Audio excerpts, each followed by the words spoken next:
Let's try problem 5.7, and I think from this problem you will see just how useful it is to have a lower or have a triangular matrix. In this case we have an upper triangular matrix. Triangular matrices work really, really nice for eigenvalues. So here's our triangular matrix.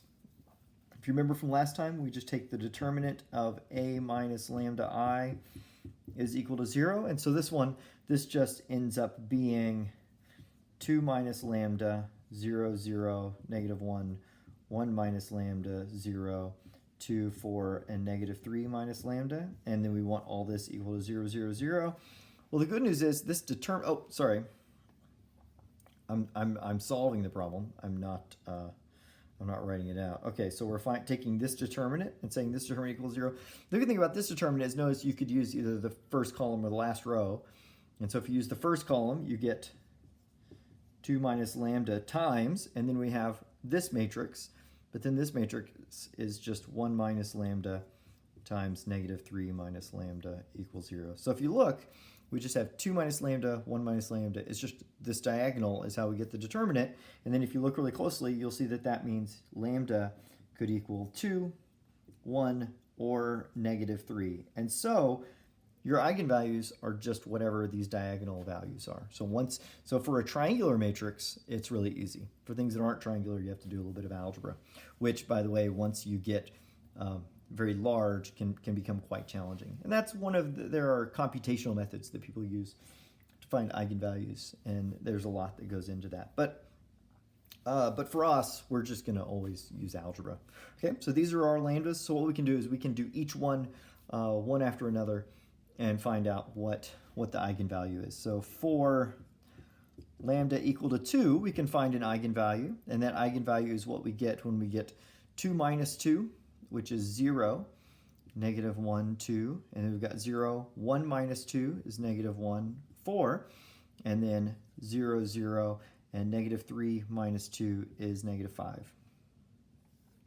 And so this becomes our vector, our matrix, and then we try to solve it. And so here, let's put our zeros on here. And then we try to row reduce this, and let's see. It looks like we're going to get 1 or 0, 0, 0, 1, 0, 0, 0, 1, 0. So I think that's what we get when we row reduce this. Do it yourself. Use your calculator if necessary, but I'm pretty sure this is what shows up. And then we can see really quickly. This means that this row means that y equals 0, and z equals 0, and x is free. So our solution x, y, and z is the matrix 1, 0, 0. So 1, 0, 0 is our eigenvector for the eigenvalue lambda equal to 2. That kind of makes sense too. If you look at the matrix, you realize, hey, if you multiply any vector that has a number, 1, 0, 0, it becomes 2, 0, 0, because everything else becomes 0. The only one that has anything that's non-zero is that first row times that column. Okay, so 1, 0, 0 is the vector, and for lambda equals 2. It feels a little tedious going through all these, so if you're feeling, if this is making you feel a little bored, then sorry, it's the way I feel as well. Let's do lambda equals 1. Let's see what we get. Let's cut straight to the answer and just put that number minus lambda in each one of these. So we'll go 2 minus 1 is 1, 0, 0, negative 1, 1 minus 1 is 0, 0, and then finally we get 2 and 4, and this last one is negative 3 minus 1, which is negative 4. And what you'll see, and then we'll have zeros here. And what you'll see when you row reduce this one is that you'll get a 1 here, that'll become a 0, and then you can make that one a 0. And so we get 1, 0, 0, negative 1, 0, 0, 0, 1, 0. So that becomes our matrix. And then we can start to see what our solution is. So our solution is that x minus y equals 0, and z equals 0, and y is free. This x minus y equals 0 turns into x equal to y, and so it looks like I get my vector is going to depend upon y, and x is equal to y is equal to y, and z is equal to 0. So it looks like the eigenvalue lambda equals 1 has the eigenvector 1, 1, 0. And you can try it out. We can multiply 1, 1, 0 by this thing. And so if we do, we get 1, 1, 0 row by column. You would get 1. Row by column, we would get 1. Row by column, you would get 0. So you can test it, and you can see that this actually works. If you multiply this matrix by this vector, you get this vector back by itself. Okay, let's do the last one. Sorry, that's always the painful part about doing 3 of these, is you have to do it 3 times. So we'll do lambda equal to -3 and see what happens. And so we will now have the matrix 2 minus 3, so it looks like I get 5, 0, 0, and then we've got -1, and then 1 minus 3, so it looks like 4, 0, and then 2, 4, and then finally this last one is -3 minus 3, so this looks like -6. Oh wait, sorry, that's a 0. -3 minus -3 is 0. Did I get the rest of these correct? Let's see, it looks like I'm now skeptical of myself. So this number's right, this number's right, this number's right. 2 minus -3 is +5, 1 minus, okay, there we go. So this is our matrix. We can already see z is going to be free, and all we have to do is kind of cancel the other ones out.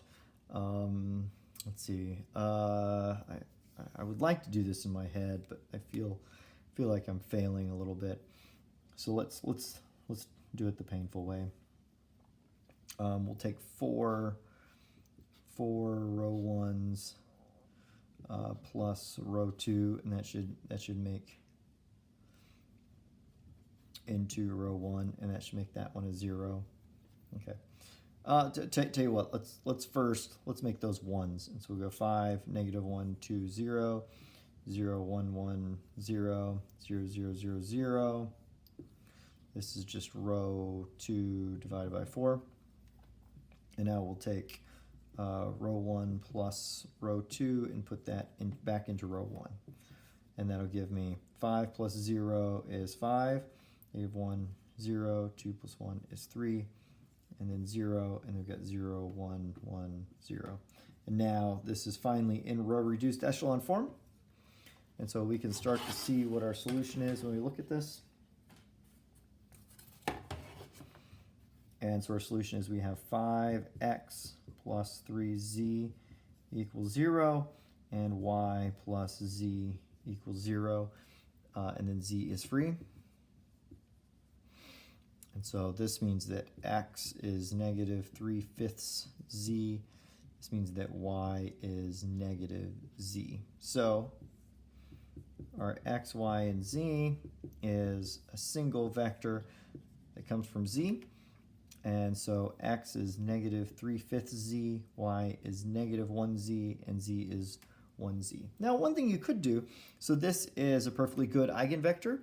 You could, if you wanted, we could make it look a little bit prettier. So maybe we could multiply it all by 5 or something. So maybe we could multiply by 5. Because we know that any linear combination of eigenvectors, in this case, that just means any multiple of this eigenvector is also an eigenvector. So we could, if we wanted, use, how about multiply by a -5? That'll make it positive.